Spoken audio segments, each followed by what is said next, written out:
They wrote her in the inventory between the dairy cattle and the silver mantel clock, as though whoever held the pen had moved down the page without once lifting his eyes to check that the thing he was recording was a person.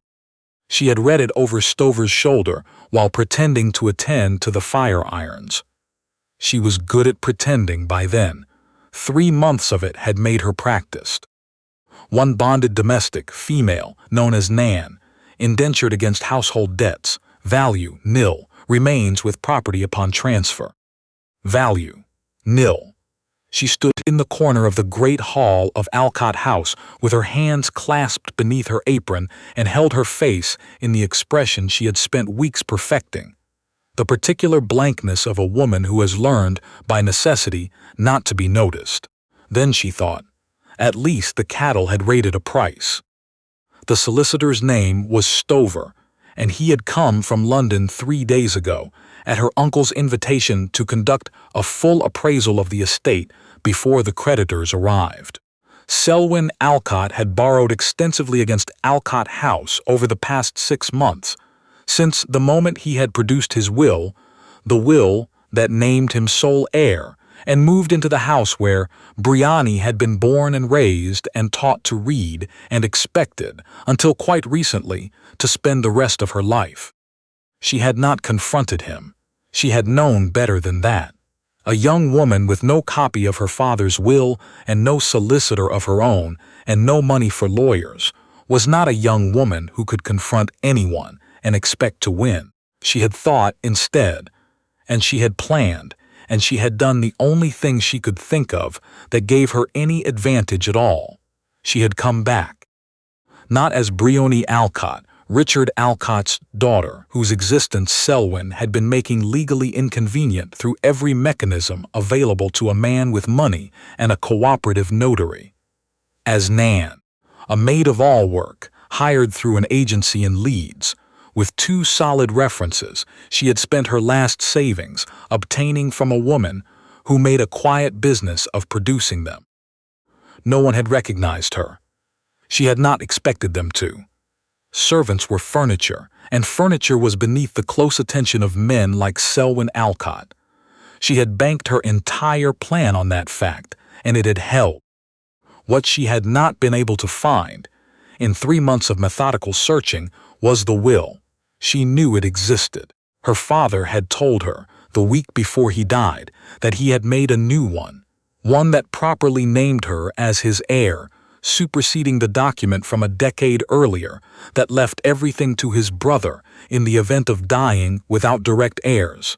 He had made the new will because Briony was 22 and grown and capable, and he had been proud of her for it.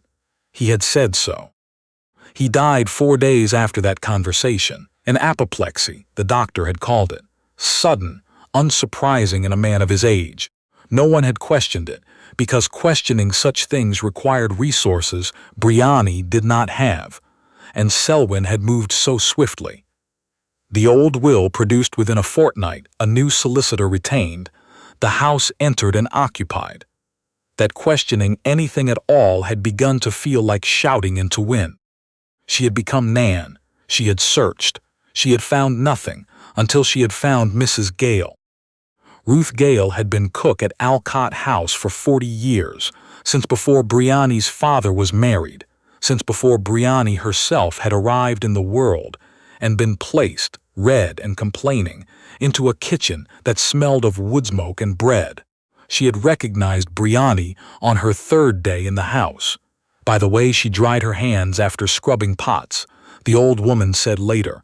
Not the rough drag of a woman born to that work, but something quieter, the careful habit of someone who had grown up knowing the difference between good linen and poor, and she had said nothing for 6 days after that before sitting down across from her at the kitchen table one evening and saying, without ceremony, "I don't know what you've come back looking for, but you won't find it in the library. Your father gave it to me." She had had the will all along, tucked into a tin of dried rosemary on the highest kitchen shelf, folded small, exactly where no gentleman would ever think to look. Richard Alcott had given it to her the week before he died. "Don't trust the lawyers," he had told her. "If anything happens to me, don't trust any of them. Trust this." The problem was that a cook's word and a loose paper, even a paper signed in Richard Alcott's own hand, were not enough on their own to move against a certified, witnessed, sealed will in the possession of a man who had occupied the estate for 6 months. Briony had understood that, even with the will finally in her hands. She needed corroboration. She needed time.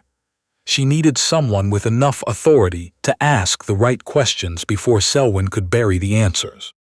She had not expected that person to arrive on a Tuesday, in a battered carriage with his own solicitor and a debt note against the South Pasture improvements. The Earl of Dunvarry came up the front steps without looking at the house the way men usually look at a house they are owed money against, that particular calculating sweep of a man deciding what can be stripped. He looked at it carefully, the way she had been trying not to look at it for 3 months, like something that held things worth attending to. Mrs. Gale said later that a man who arrives in a worn carriage is a man who has never needed to announce himself. Briony had gone back to the scullery before anyone caught her at the window. The assessment took most of the morning. She tracked them through the floors above, by the sound of footsteps, and Stover's voice running ahead of everything, naming values in the rehearsed tone of a man who has prepared his answers. Selwyn added remarks in his warm social register. The Earl, from what she could hear, said very little. Just before noon, they came into the great hall to review the full inventory, and Briony was sent up with a tray of refreshments, a task that should have gone to one of the upstairs maids, except the upstairs maids had been dismissed a fortnight ago. Selwyn having decided that creditors required fewer visible staff rather than more, she carried the tray up, set it on the sideboard, and did not leave. She moved to the hearth and gave the fire an attention it did not require. The Earl of Dunvarry was reading. He read the way she had once read legal documents, slowly, completely, without the dismissive skim that signals a person who considers himself above the details. He turned the first page. He turned the second. Stover was talking about the timber rights on the North Wood. Selwyn was agreeing with great warmth. The Earl read to the bottom of the second page and went still. She felt it in the room before she saw it. She had spent 3 months learning to feel rooms. He read the last line again. She knew which one without looking. Then he set the inventory on the table, and he lifted his eyes, and they moved across the room, past Stover, past Selwyn, past the hired assessor standing by the window, and settled on her. She held still. Something moved in his face, not recognition, a question forming, patient and precise, the way a man asks a question he already suspects the shape of the answer to. He turned to Stover.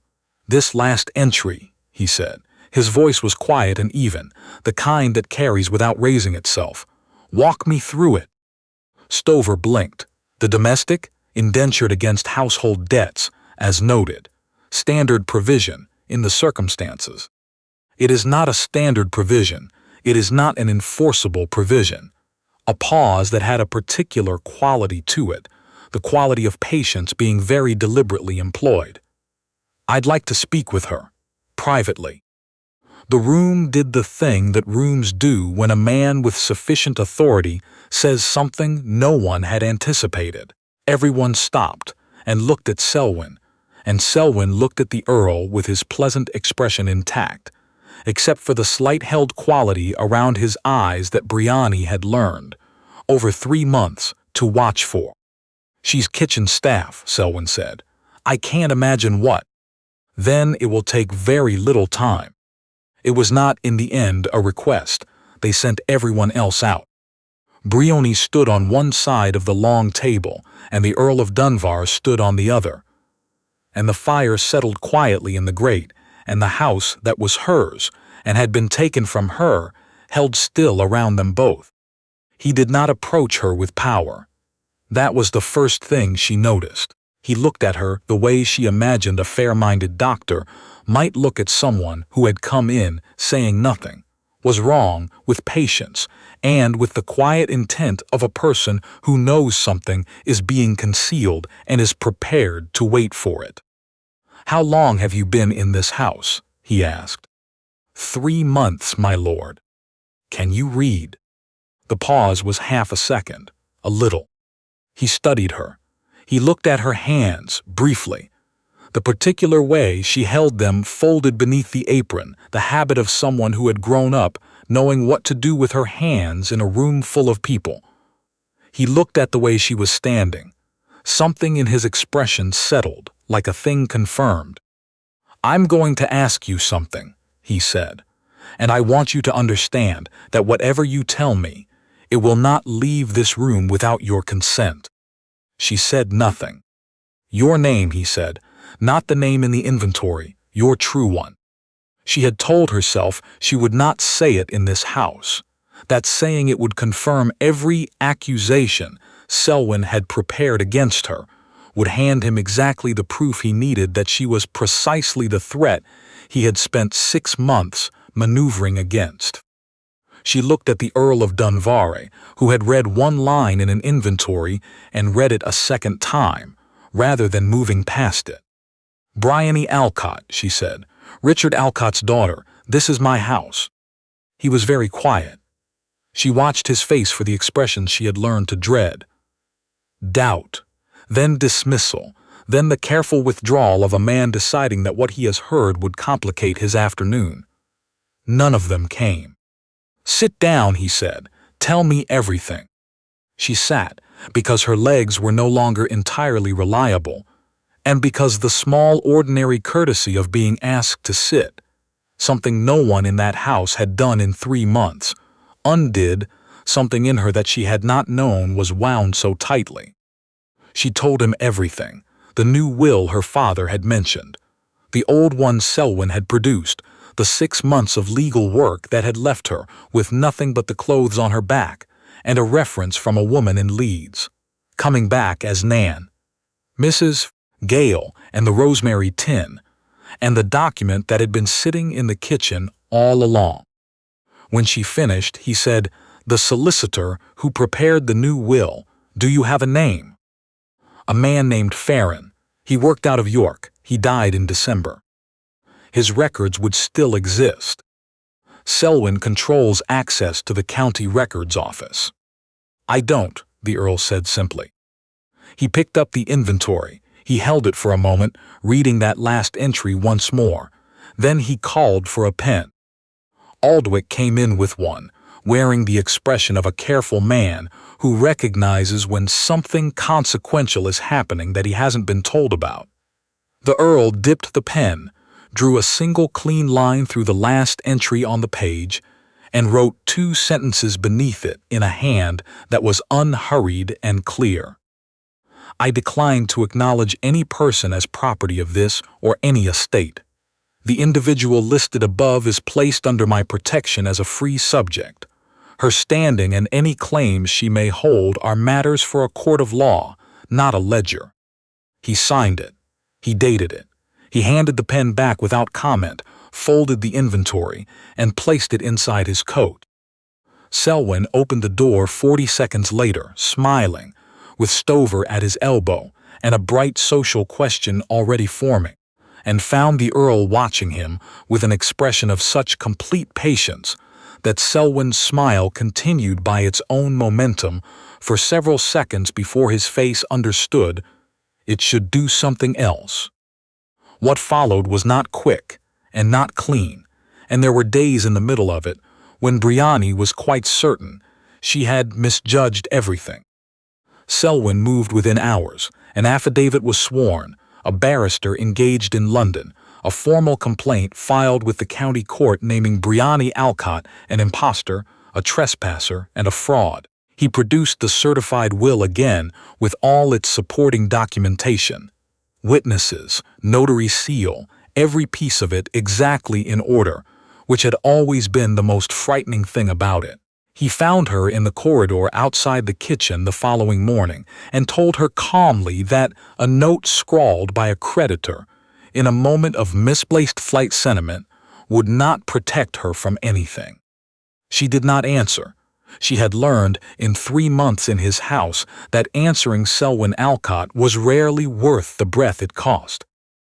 What she had not known was that the Earl of Dunbar had already begun. He had not left the county. He had gone to the village inn and sent Aldwych north to the York probate registry with a list of very specific questions. He had written 2 letters, one to a colleague on the Northern Circuit and one to the county registrar, and on the 3rd evening, going through a crate of estate correspondence that Stover had not thought to remove from the study before the assessment, he found a letter. Not the will. A letter written by Richard Alcott to a business associate in Edinburgh, discussing the South Pasture improvements at length, and then in the last paragraph, almost as an aside, mentioning that he had revised his will that week to settle the question of his daughter's future and that the new document would be filed with his York solicitor before the month was out. The letter was dated 3 weeks after the date on Selwyn's will. If Richard Alcott's new will existed, and the letter said plainly that it did, then whatever Selwyn held was already superseded before the ink on it had properly dried. Aldwych found the probate filing 4 days later, a will submitted by a solicitor named Farron, notarized, dated 23 days after Selwyn's document. The will itself had been removed from the file, but the filing record remained, and it could not be explained away. And Selwyn did not make a very convincing effort to explain it, which told its own story. And Mrs. Gale came forward with the document from the rosemary tin. She brought it to the kitchen table one evening and set it down between them, smoothed flat after months in its hiding place. She was quiet for a moment, both hands pressed to the paper. "He made me promise to keep it safe," she said. "I kept it too long because I was afraid one piece of paper wasn't enough on its own. And I'm an old woman, and I know what happens to old women who make claims against powerful men without enough to back them." She looked up, and then that man arrived and read your name in that inventory twice and asked to speak with you alone, and I thought, a man who reads something twice is a man who hasn't decided yet. He's still asking. She pressed the paper flat one more time. "I should have given this to you months ago. I'm sorry I waited." Briony covered the old woman's hands with her own and did not say anything, because there was nothing to say that the gesture hadn't already said. The will, the probate record, and the Edinburgh letter went before a judge in York 6 weeks later. Selwyn's barrister argued fluently and at considerable length. Aldwych was quieter and considerably more specific. 3 former members of the Alcott household staff testified that Richard Alcott had spoken, in the months before his death, of revising his arrangements for his daughter's future. The county records showed a filing that Selwyn had no account for. The handwriting on the will matched samples from Richard Alcott's correspondence taken from the estate crate. The judge found for Briony.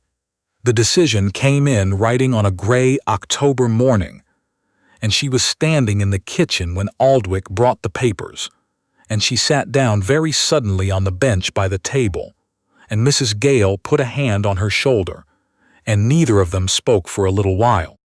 Selwyn Alcott was charged with fraud. He did not go quietly, but he went.